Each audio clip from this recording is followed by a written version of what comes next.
তো এখানে সামর চাউল নিয়েছি, খরবুজার পায়েস বানাবো। তো দেখুন এখানে মাটির হাঁড়ি নিয়েছি আমি, নতুন হাঁড়ি। তো জল দিয়ে ভিজিয়ে রেখেছিলাম 2 ঘন্টা আগে, দিয়েছি। হাঁড়িটা গরম হয়ে গেছে, তো আমি তেল দিয়ে রিফাইনগুলো ভেজে নিচ্ছি। দিয়ে দিচ্ছি কাজুগুলো, বাদামগুলো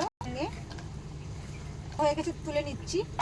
এলাচ, সামার চাউলটা দিয়ে দিচ্ছি, ভেজে নেবো ভালো করে। এটা ভাজা হয়ে গেছে, খুব সুন্দরভাবে ভাজা হয়ে গেছে। এরকম দুধটা দিয়ে দিচ্ছি, এগুলো দুধ আমি পুরো দিয়ে দিয়েছি। এবার খরবুজাটা কেটে নিচ্ছি, ওটা ছিলকাটা এরকম করে কেটে ফেলে দিতে হবে।